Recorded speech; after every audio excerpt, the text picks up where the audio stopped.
Steven, your volume's on, or microphone, just so you know. My volume is on. Yeah, we can hear The you. microphone.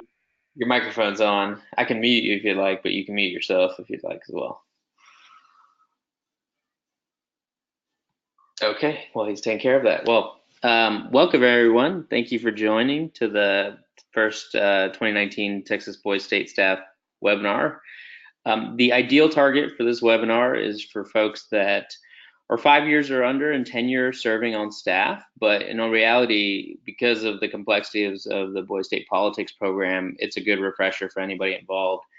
And you guys are in luck. As years past, we have one of our best teachers, both professionally as well as just historically from the Boys State program, who's going to walk you through a lot of the presentation that's meant to facilitate the learning and the teaching of the Boys State Politics program. So without further ado, I will pass it over to Patrick Frazier, and he'll take you through today's seminar. One logistics note before I go, and Patrick will have a few more. For those of you who couldn't attend today, we will, as years past, try to record this and then also put it up on the web, along with a self-administered quiz to really test your knowledge. And so look for emails and updates coming out from Stephen or myself with those links, and make sure that those are resources that you have at your disposal to continue to refresh the content as the days get closer to the Boys State program for this year. All right, Patrick, take it away. Awesome. Thank you. Awesome. I just quickly want to introduce myself to everybody. As Hassan mentioned, my name is Patrick, and I've been with the program for a number of years now. I think this is my 15th year. I missed a couple whenever I was teaching in New York City, and then I came back to good old Texas and taught for a number of years. And now I actually work in software sales. But the key here for me individually is that Boys State is an educational opportunity, and that is my passion. And my work now in sales is actually in education and the technology that is required to be successful in our educational endeavors. And so what's close to my heart is, how do we structure a program and how do we structure our communication such that all the students that we're going to be engaging with have an equal opportunity to be involved in the program and have access to the same opportunities as everyone that attends. So the purpose of today's webinar is to start making sure that everybody who attends on staff has the same baseline understanding, the same educational opportunities themselves, so that whenever your statesmen come to your city and you're engaging with your group, everybody knows what's going on, right? And so if we have everyone coming to the program with the right amount of education on our staffing side, that gives the best opportunity for the statesmen themselves to be educated and have an opportunity to engage with the program. Now, we can't mandate that every student gets super involved and get really into the week. That's just not going to happen. That's not realistic, but we can ensure that they are at least educated on how to get engaged during the week. So today's focus is the content that is delivered Sunday night. After the guys get there. It is the Sunday night main city orientation. This is one of the most important times of the week for the city lead counselors, and for all the guys that are in that kind of 3 to 5 year range, or if you've been a junior counselor, or what we call the senior associate counselor, if you've been that for a couple of years, there's a chance that you might get promoted this year to being a lead counselor. So there's a really large chance that those guys, eventually you will be leading this program. You will be leading this specific content. So that's one really important group. So before we really get started with the content, I'm going to break down who is on this call, and depending on who you are, what you should be getting out of it. So the very first group is our brand new guys, the guys that are about to graduate high school. So for you, this is about reminding you what happens at Boys State, right? Everybody has a unique experience while they're there. And so if you're reflecting back, you might remember different things about the week, but that isn't necessarily the bulk of the content of what happens during the week and why we're there, and what we would call our student learning objectives. Our student learning objectives is for them to know the structure of Texas government, the two political party system, and how someone gets to become an informed citizen in the voting process. That's really it. Those are the three major objectives, right? How do you run for office? How do you get involved? And then what is just the basic structure of government itself, right? So for you guys that are in your very first year, this is just a refresher of what even happens in Boise State. For your guys that are in your second to third year, this is about starting to really understand at a more in-depth level and learn this content as the professional, right? There's a difference between going on a tour at a museum once and being like, wow, that was really cool. I get what happened, but I can't leave the tour. If you've done the tour 2 or 3 times, you should start to get to the point where you could be able to lead the tour, right? And that gets us to the last group. That's the guys that are in that 4th and 5th year. This is you being the tour guide. Once you've done it a number of times, you can just get it, and you don't really need too much of a refresher year over year. But for you guys that are in that 4 or 5 year range, this is your opportunity to really start to hone those skills and start to stretch yourself as individuals. This is an opportunity to practice your public speaking skills, to practice your leadership skills and time management. All those things are involved in this. And so this is one of the best professional opportunities for young folks in Texas to get to be a counselor in this kind of way. So that's my objective for you. That's my setup. So you'll see that there's a question part of the screen. I'd like it if you can just type in there as questions happen. We will have time at the end to answer general questions, but through the content of the session, I'd like to get that input as I'm going through the presentation myself. So if I can get one person, I don't care who it is, I can't see anyone's names on this. So could someone type in a question now just so I can kind of test it out? And then that'll allow me to get some level footing for what's about to happen. See if that works.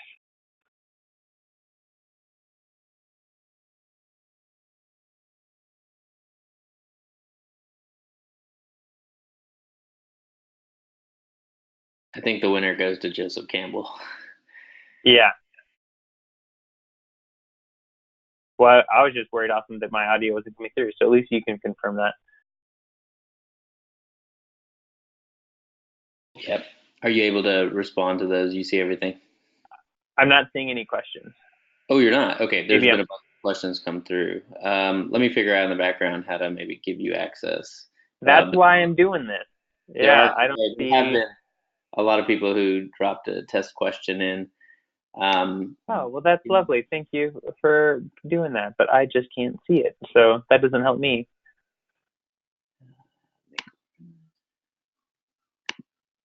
Can you see it now? Yeah, Okay. There we go. The sky is blue is actually a question I can answer. So Harrison, hit me up whenever you come to Boise State. It's only because I taught physics for a number of years. All right, everybody.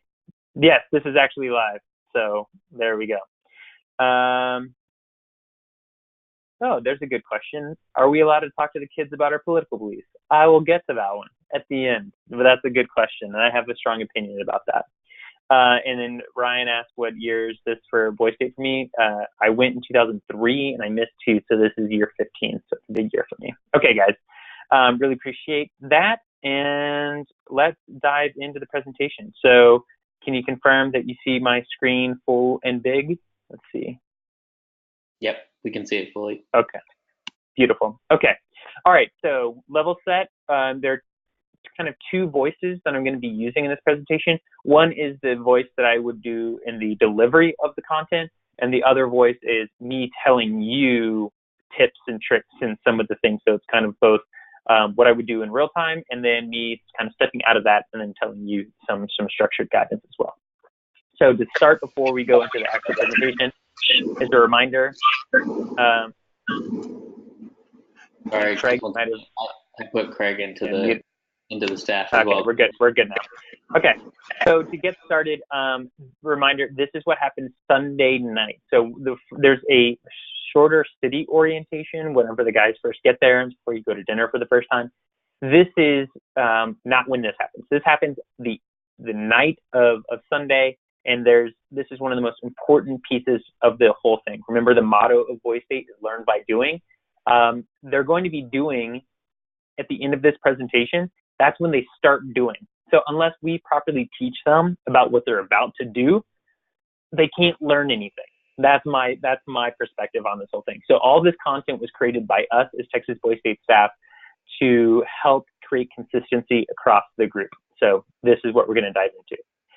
So how do we begin? Well, the first thing you're going to do is congratulate the guys for being there. American Legion Texas Boys State has been around for a very long time, and you'll see shirts all over where people are wearing Texas Boys State shirts from that they might have found in their dad's closet or some long distance cousin's garage sale. But Texas Boys State has been around a very long time, and so we choose the boys to be part of this program based on their ability to be leaders in their community. They were chosen, they were selected, and the process to get to Boys State is one that they should be proud of.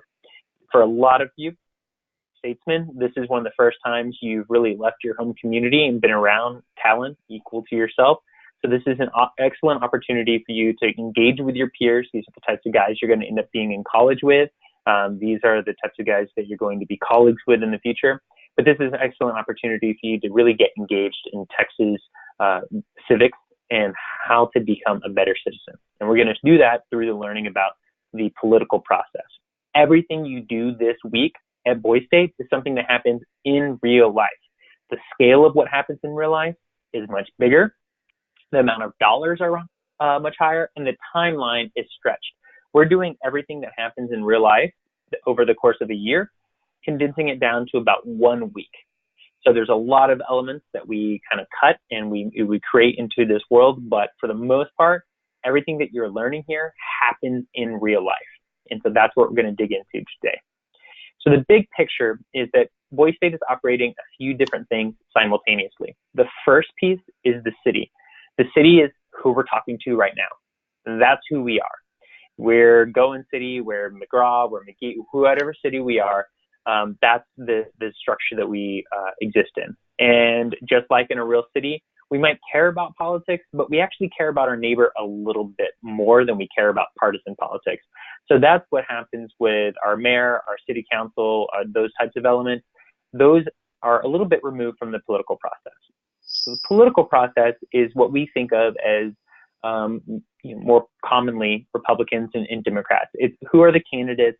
It's how does a party believe what it believes, who decides what the stance is for the political party itself, and who controls who is the nominee. That's a process that takes a long time. You're hearing right now a lot about candidates for the Democratic Party saying, I'm going to run for president.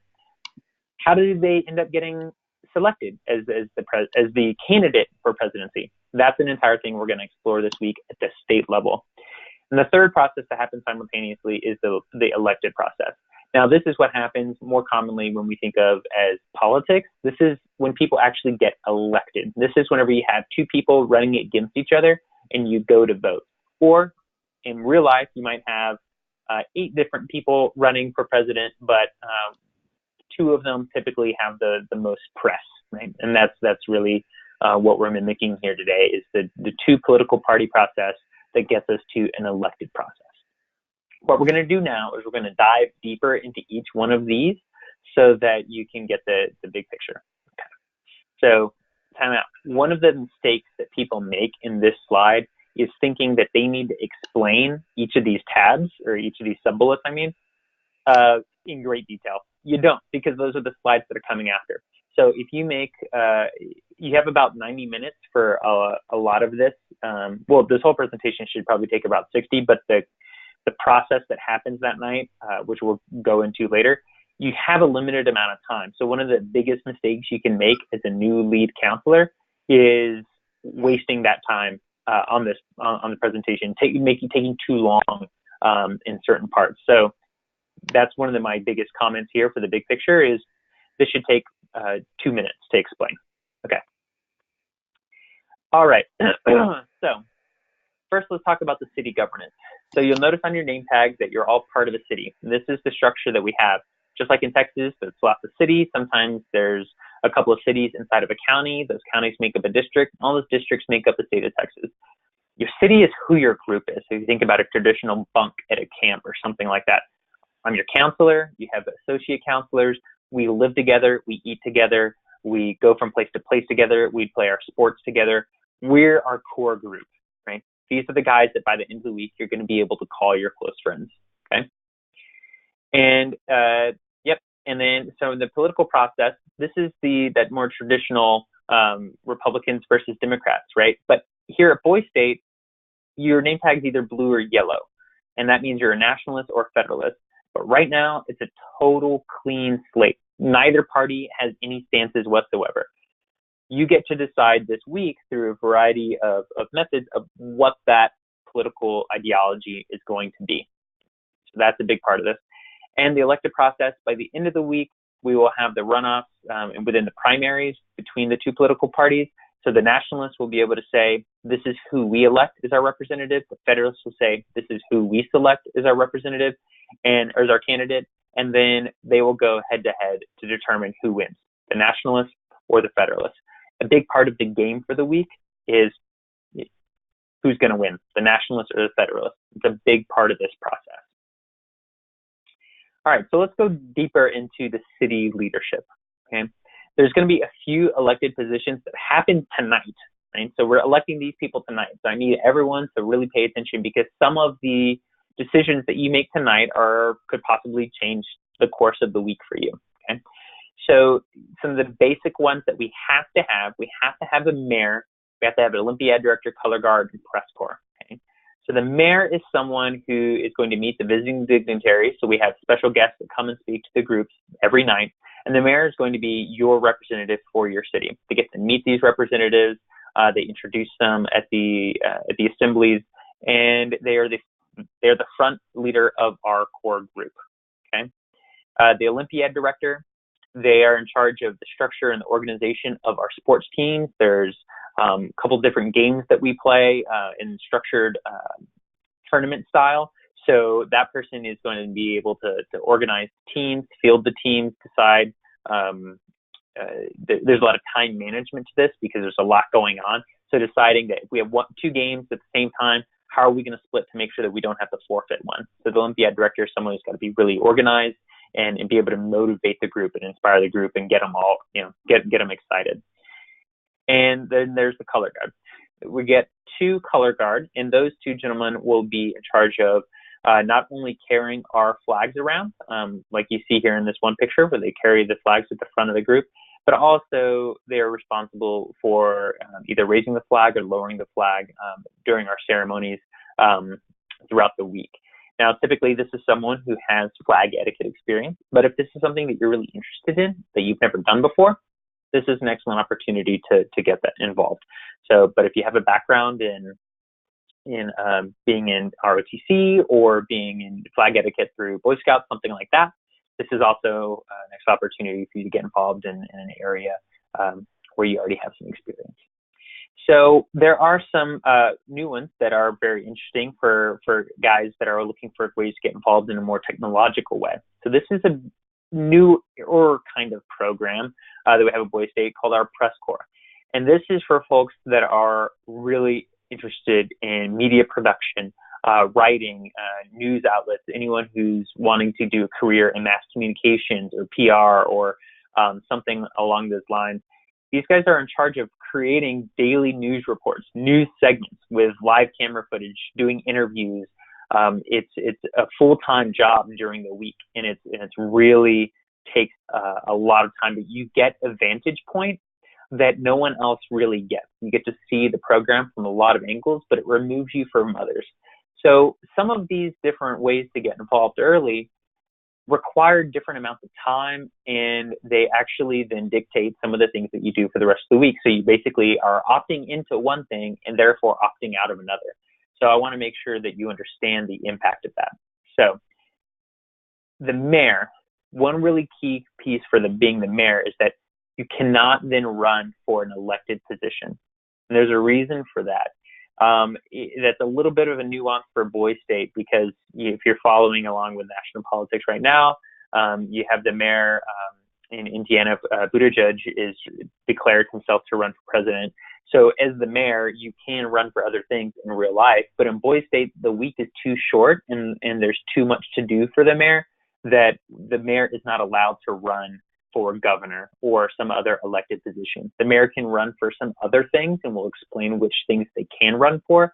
But the elected positions, types of things you would stand up and give a speech and ask people to vote for you, the mayor cannot be those things. So if you want to be the mayor tonight, recognize that you can't run for lieutenant governor later this week if you are elected the mayor tonight.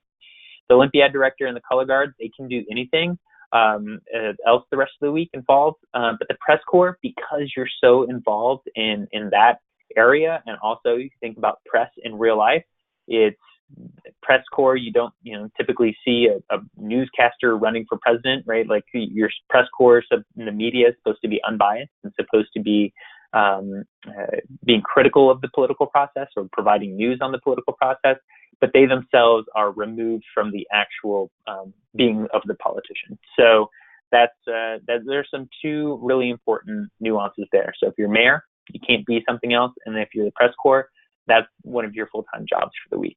So you get like a press corps badge, and you get special privilege and access. So what other positions can the mayor hold? So time out. So these pop quizzes are there just so you don't forget to highlight the really important points.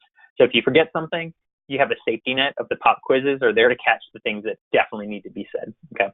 So what other positions can the mayor hold? Well, anything in the party politics. So earlier I said that you can't be in an elected position, but you can be involved in the political and the party process. So you could be a chair, you could be a secretary, any of those things. They're not really going to understand what that means there because we haven't covered what that process is yet. But you could just give them an idea that there's other ways to get involved, but it's not going to be the same way otherwise. Okay. So I'm going to pause there for real-time questions. If any of the guys on the line want to type in a question based on any of this so far, take a pause. Any part of this, what doesn't make sense, or what part is confusing?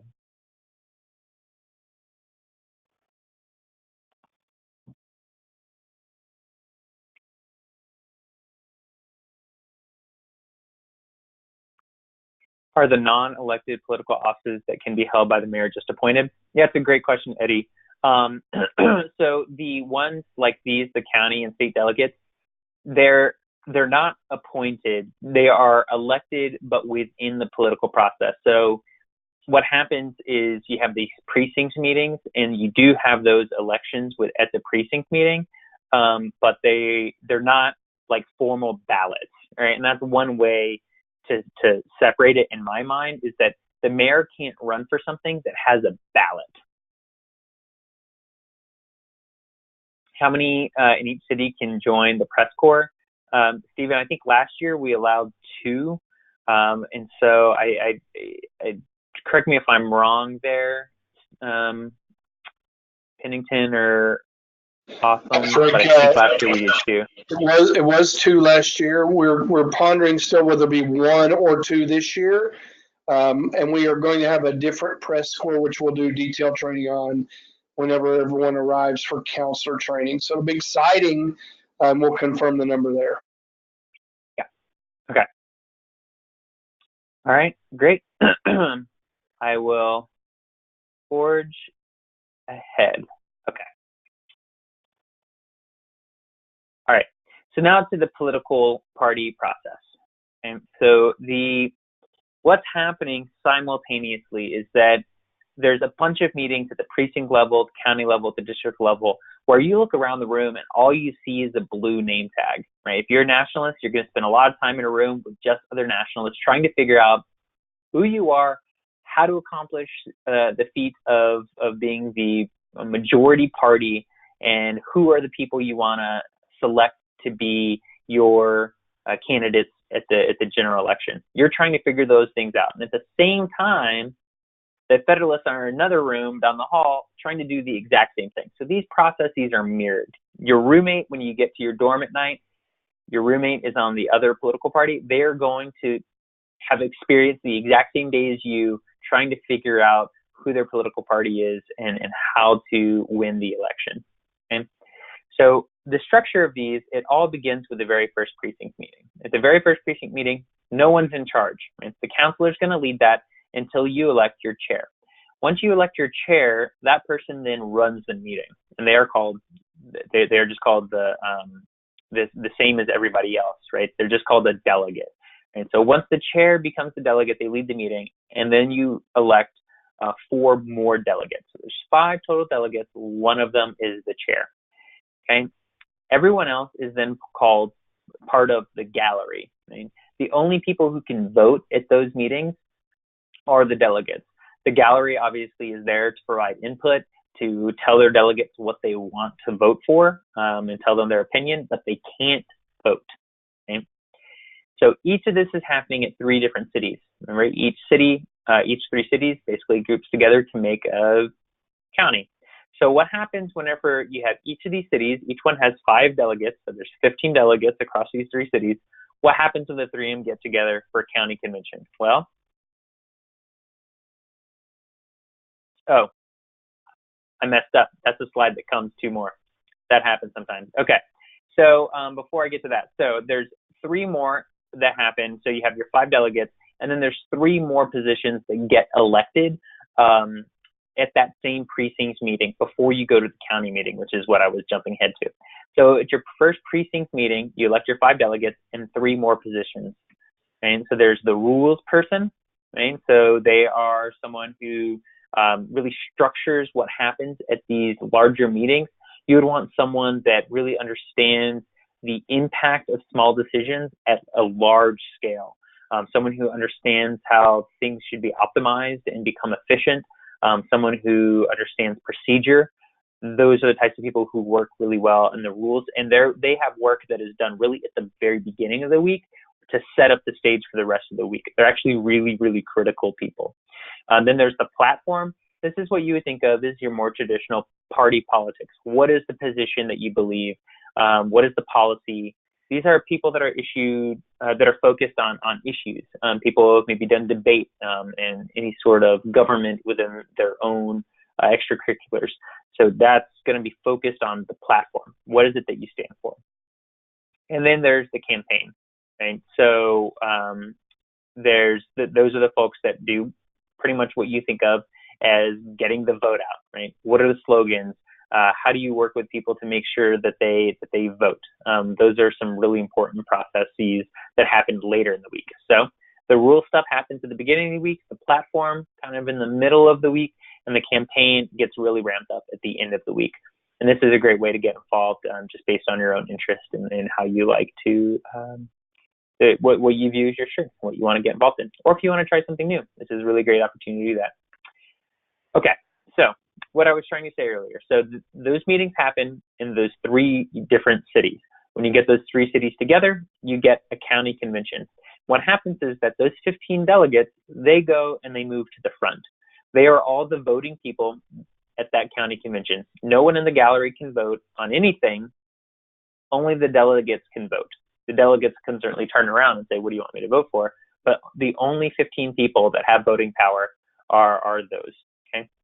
Then what happens at that meeting is the chair gets elected. So the chair can be any of those 15 people. It doesn't have to be elected from a chair, but one chair will get elected, and then they'll elect 6 more delegates. So there's a total of 7 delegates. So we went from 15 delegates to 7 delegates. In order to be a delegate here, you have to be a delegate here. And so what then happens means this gallery gets even bigger. What you might be picking up on is the fact that the higher up you go in the political process, the fewer of the people are that get an opinion. That's how real life works. The people who go to the state conventions are people that are really, really, really involved. The average person doesn't go. And certainly if the average person does go, they're part of the gallery. You don't just get to show up and be like, I think we should do this.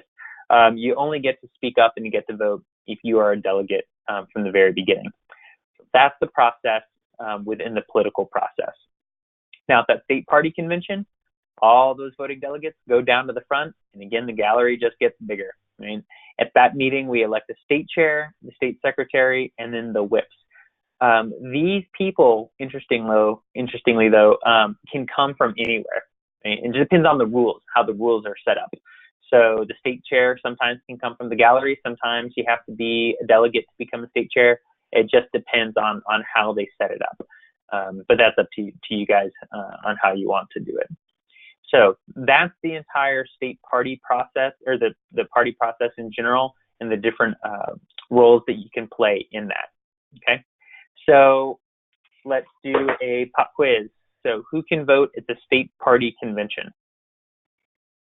So just like whenever you are a delegate at the county level, and only the delegates can vote at the county level, only the state delegates can vote at the county level. And so you get this badge, that a ribbon that goes on your name tag. So this says, these are my voting credentials. This allows me to sit in the front, and then I get a voting privilege there. Okay. What other office or position can the state party chair hold? I left this point off. None. There are no other positions the state party chair can hold, right? They can be a delegate, right? But then they can be involved in the party, obviously, but they then can't run for anything that's elected. So it's the same rule as the mayor. You can't run for something that requires you to be filled in or to be voted for on a ballot. Right? That's one of the key distinctions for both the mayor and the state party chair. All right. So before we go into the elected process, any questions on the party process? So Jerry, you back to your question, do we need one per party for the color guard? I always like it when I have one per party for the color guard. There is no rule that officially says that. If you have two Federalists that really want to be the color guard and they win, that's fine. But the guy who holds the Federalist flag can be, you would want that person to be the one of each party for that. So that's just kind of a judgment call that you can make that day. It just depends how the guys set it up. Okay, and then we have a question: can someone be both a country state delegate and a member of the House and Senate? Yes, 100%. The only thing that disqualifies you from being an elected official is being mayor or state party chair. That's it. Okay.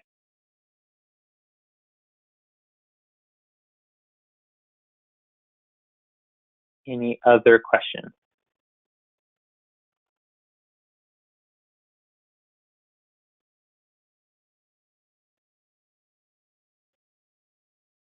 Can we encourage the statesmen to hold their reps both elected and politically accountable?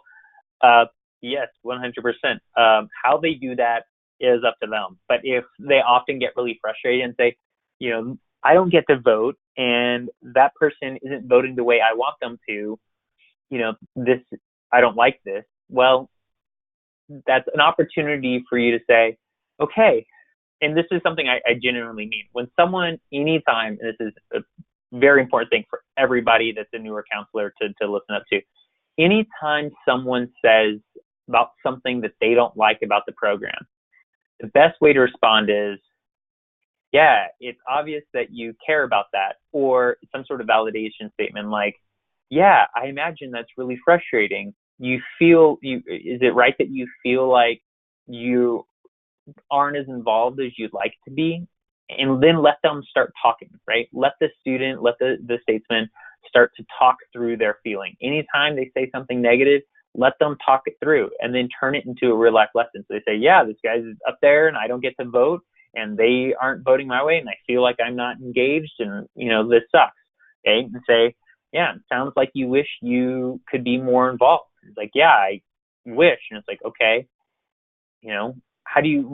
what do you think this is like in real life? Like, what's a lesson that you can learn there? And just let them talk, right? That's one of my tips. Okie dokie. So now getting to the elected process. So at this point, I like the guys to open up their manual to that one page that shows them all of the different elected positions and show them this page. So I'm going to go into the spiel now. Okay. So now, if you've opened up your books, you can see that we have all of these different elected positions. There's some positions at the city level, county level, district, and state. Okay. And you're going to be the whole process that we're going through is trying to become your party's selection to go against the other party for these different positions. And then we're going to vote. Okay. So you'll see on each of these things that there's these numbers next to the thing that you want to run for, and then there's how many signatures are needed. Okay, so let's talk about that. So at the city level, it only requires 4 signatures from your party in your city to run for that position. And what you're saying is, in order for me to be on the ballot, I have to have enough support already to justify me being on the ballot. Having 4 signatures within my city says I have support, so I deserve to be on the ballot. That's real life, right? But if I'm trying to run within my party, and in real life, if I'm a Republican, I can't say, here's a list of 100 people that want to vote for me. Half of them are Democrat. That doesn't work in real life. You have to find a set number of people that are going to vote in your primary for your party. You have to have your constituents saying that they would vote for you. So they have to be of your party. So you can't just go getting anybody to fill out your form. Okay, they have to be within your party. At the county level, there's more people within the county, so you need to show more support. So you need 8 signatures. For the district level, you need 12, and for the state, you need 30. Okay. Now you'll see these numbers here too. Those are the filing form numbers. So whenever we hand out the forms tonight, you're going to fill them out. Timeout tip here: don't hand out those forms until every guy actually understands what they're about to do, because they're going to fill it out wrong and then ask for a new one, and they have to do everything in pen. So don't let them hold the forms at this point, because they'll mess it up. So just go through each of those important pieces. One, how many positions there are of each kind, and then the filing form numbers and how many signatures they need, and making sure that they understand that they need signatures from within their own party. Okay. So then you can do the quiz for county commissioner. What's the filing form number? So they'd go through and they'd see, 202 is the county commissioners, and go through that little quiz to get them to make sure they know what to fill out. Okay. So at the point that we have the people that we're going to do the voting system, right? So this is all written on software just for Boise State, where you can go in and vote on the computer, much like in real life. And you're going to try to get people to vote for you. So the process is a refresh. You collect your signatures, you submit your form within your own political party, you change anything that needs to get changed, you run against the other people within your own party, you do a runoff if needed, and then there's the general election where you have the nationalist versus the federalist in a general election, right? 1 versus 1, or in the case of there's multiple positions, 3 versus 3, or 8 versus 8. So all of this comes with a small little nuance for the House and Senate. The House and Senate gets involved very early in their process of doing their work, because the big part of the House and Senate is actually drafting legislation, debating it, and trying to pass it, electing a Speaker of the House, or Senate Pro Tem. All those different people get elected within the House and Senate early, and they actually go to work.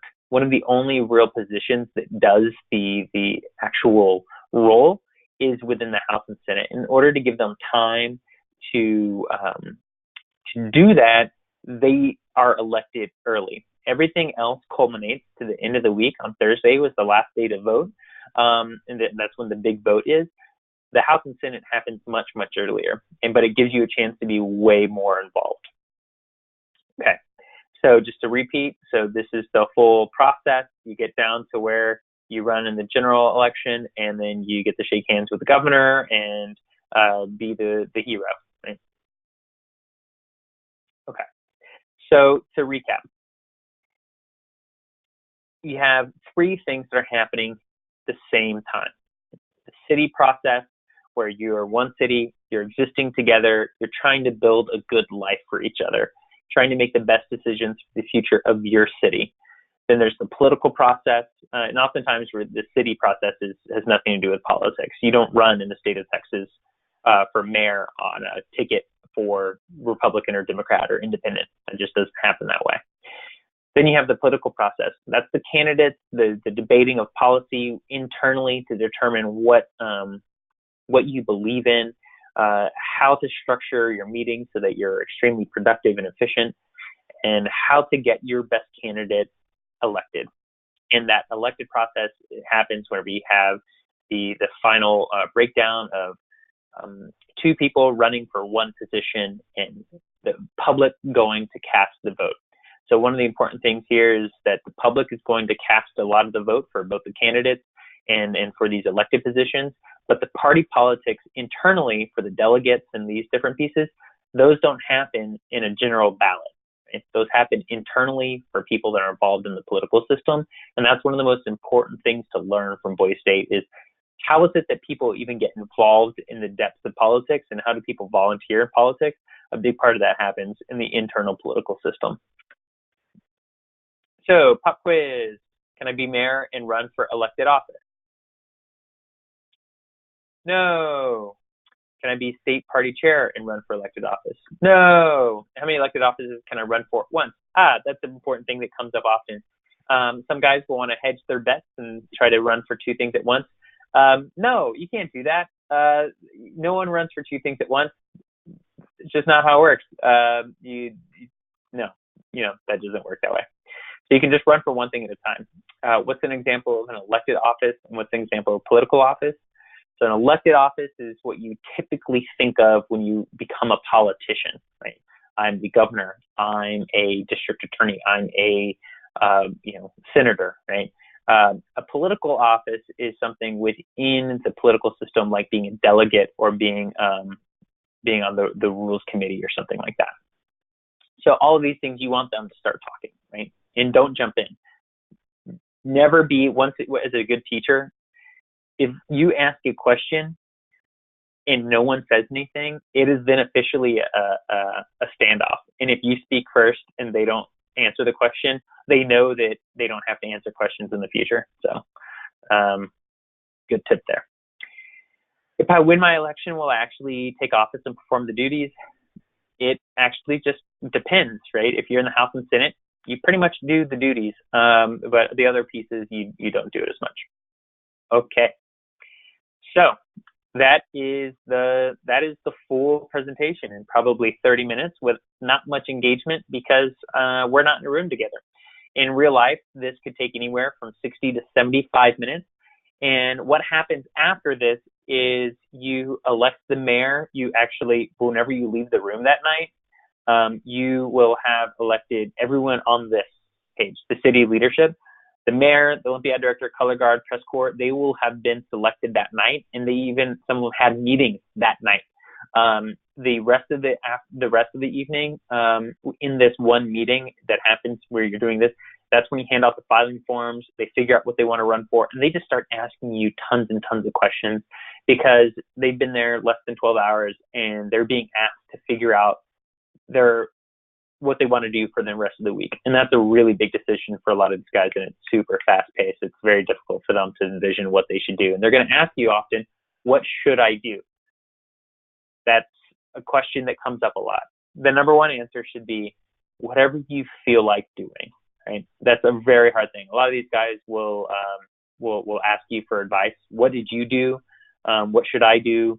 And ultimately, this is their week to figure it out. And I think it's really important to let them embrace the failure. I am a perfect example of what happens when someone goes and asks, what should I do? And then you just slowly lower your expectations of yourself so that you don't feel like a failure. And then at the end of the week, you realize that in itself is the failure.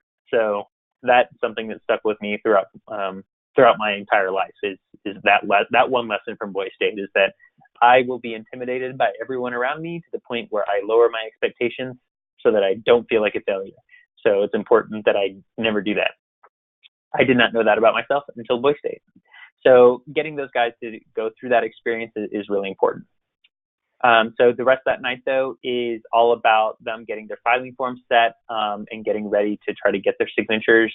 And then we release all at the same time so they can run around and start getting the signatures. So if you're in that first year counselor phase, you're going to hear this presentation. You're not responsible for giving any of it. But it's really important because those guys will start to come up to you, ask questions. How do I fill out the form? What should I run for? They'll ask you, different questions like, oh, my form made a mistake. Can I get a new one? Or can I just scratch something out, right? Anytime they want to run for something new, they have to start totally over and get a new form.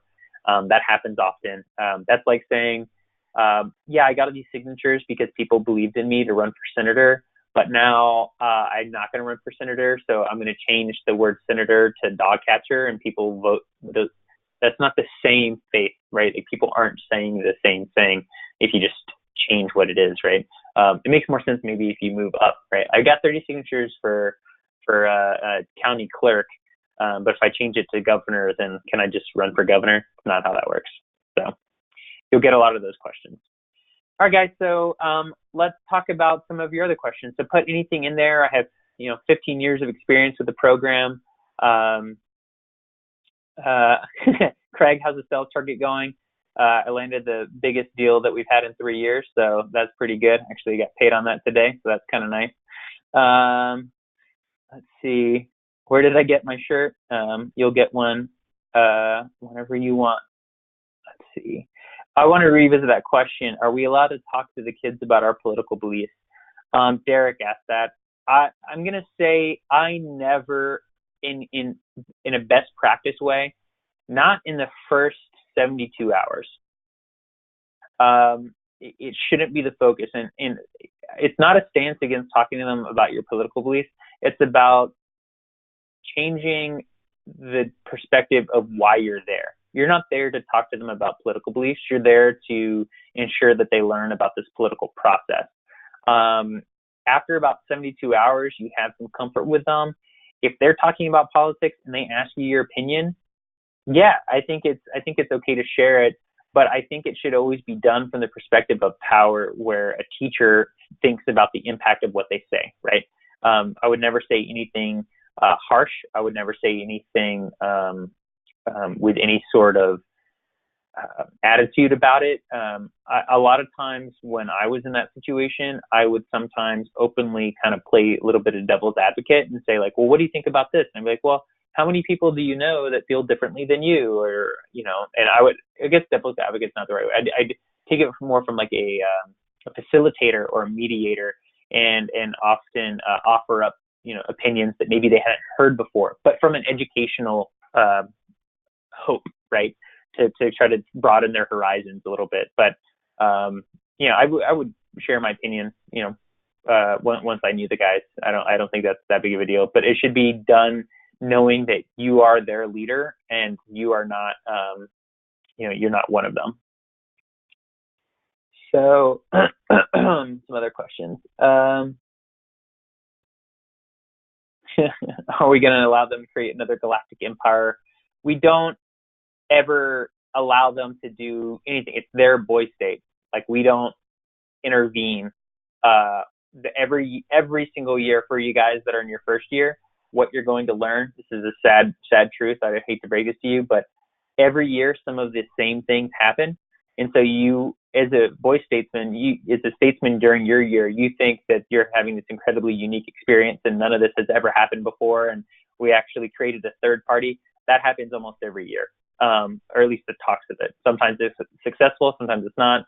Sometimes people talk about Texas seceding from the Union and then it doesn't happen, but those types of things come up every year. So we just deal with it only if we actually need to. Let's see. If you're asked what you did at Boy State, do you tell them? I think it kind of depends. For me, I would always say, don't really worry about it. Like, what I did, a couple years ago isn't as important as what I do now. But I would only say that because for me personally, what I did was connected to kind of an important story that I wanted to share with them later. But if you were, the Court of Criminal Appeals, and they say, what do you do? And you say Court of Criminal Appeals, they'll just go, okay, cool. Like, it really doesn't matter. I think that's one of those things where if you withhold it, it makes it seem dramatic. It just depends on what you're going for. I don't know. Someone said, can we behave as their mentors? I like that question because I think it's a really important one. I took it that way every year that I was a counselor. And I haven't had a city in a couple of years because I moved into more administrative roles, but I viewed it as these guys it's my opportunity to try to impact someone as much as I can, right? And the political process of this was not important to me at all, honestly. It was about the opportunity to impact some guys that in a way that I was positively impacted, and try to just pass that on.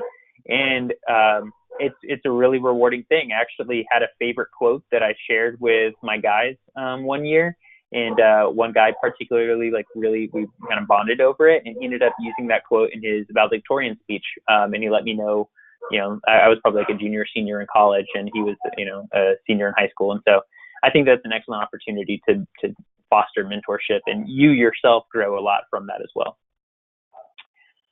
If the statesmen are rowdy and loud, what's the best way to handle that? We're going to do some specific training about that, Christian, around just best practices and management. I'd say the most important thing, in short, though, is if they view this as an educational environment that gets set up early, they will behave more like it's school than if it's camp, right? And that's something I always went with. And I'm not an overly serious person, but if you talk to any of my boy statesmen, the first 3 or 4 days that they were there, they thought I was a straight-laced, no-nonsense, super serious person. And I didn't talk unless I needed to speak to them, and I was very serious. But then by the end of the week, you show your real personality, and they're like, man, we feel tricked. But it's about building that trust early on. One of the biggest mistakes young counselors make is thinking that they can be their friend.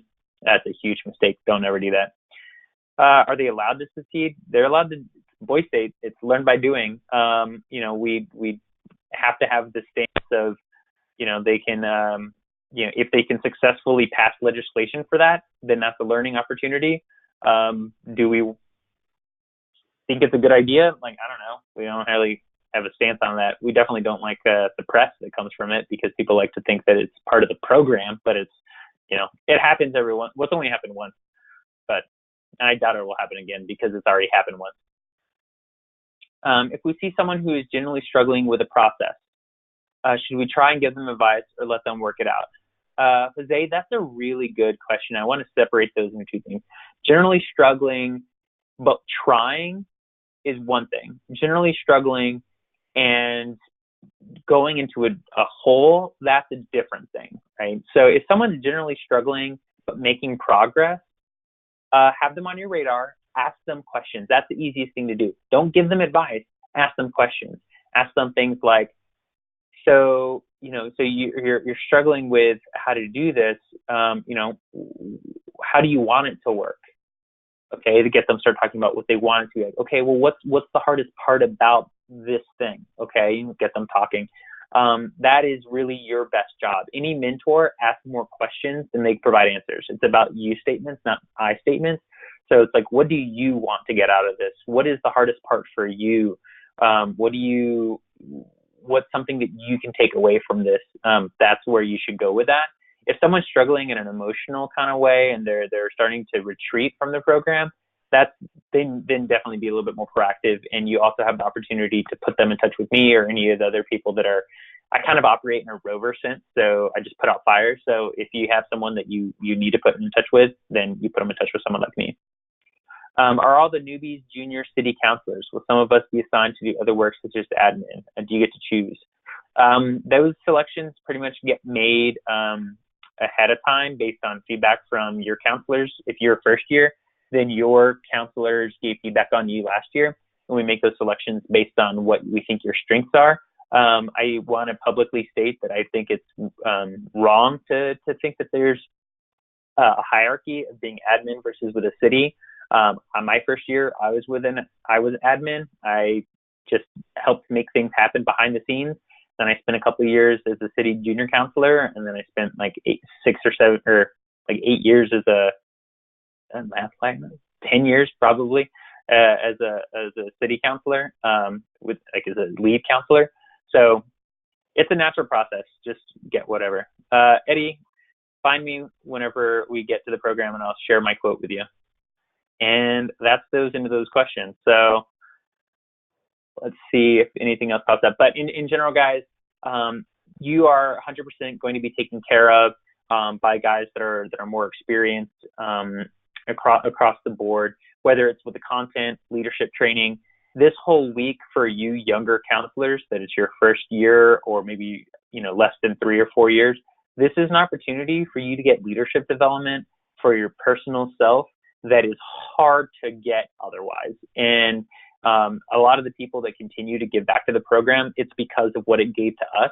And so my goal for you as individuals is that you learn how to refine your personal leadership skills, get you experience that gives you things to talk about in job interviews, provide you with connections for your overall future. I mean, I can personally state that, while I spent 8 years or 7 years teaching in the classroom, whenever I got out of the classroom and went into sales, one of the things they asked is like, well, have you ever led webinars? And I said, yeah, I lead a webinar for, a couple dozen to, maybe less than 50 guys every year for a leadership program that I an administrator of. And they were like, oh, okay, that makes sense. And so there's a lot of tangential things that you can gain from this program. So I hope that me, as someone who's been around for a while, can provide some of those to you.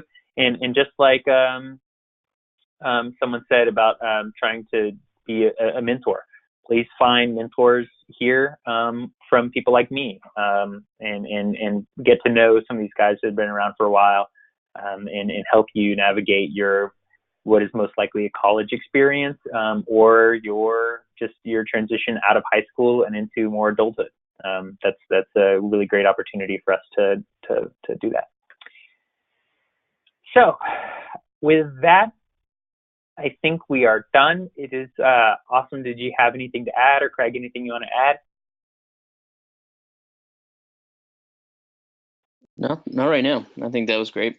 I appreciate Patrick, just thank you for teaching, for mentoring us, and for providing insights as well as how to showcase this to others, and for the good questions, and for everybody on. Many people on with decades of experience and others that are brand new. We'll welcome you and look forward to seeing you in just a few weeks. Yeah, thank you all for participating.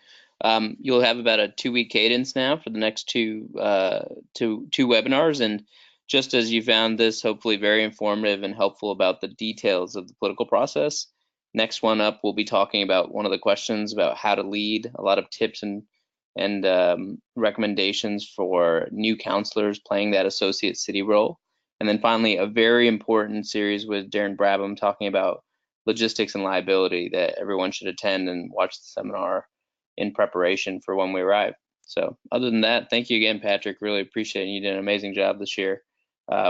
Hopefully demonstrating the level of preparedness and professionalness that we're going for. So you all have a good night. We really appreciate you participating live and asking great questions. So look for the one more thing from me before. One more thing for me before I hop off. All the guys that will be promoted to being a first-year lead counselor, expect for me to reach out and do a little bit of more training, and I will kind of be your guide through your first year, and so that'll be my role for you. And so expect to hear from me. We're finalizing those assignments, and so in the next couple of weeks, you will get some communication from me or Awesome. Hey, and then lastly, hello everyone, Stephen Pennington here. So the quiz is now available. The link to the quiz is now available in the counselor portal. We will need you to all complete that before you go to the next seminar in this upcoming 2 weeks. That's all I got. Look at that, we're efficient. Well, we'll get the video up soon as well in case you need a review, but that quiz should be self-grading, is that right, Stephen? And it should let you know how you're doing. Yeah, that's correct. Okay, honor code, but a lot of good information to test your knowledge base. So thank you, everyone. Appreciate it, and thanks for making time on Tuesday evening. Yeah, good deal.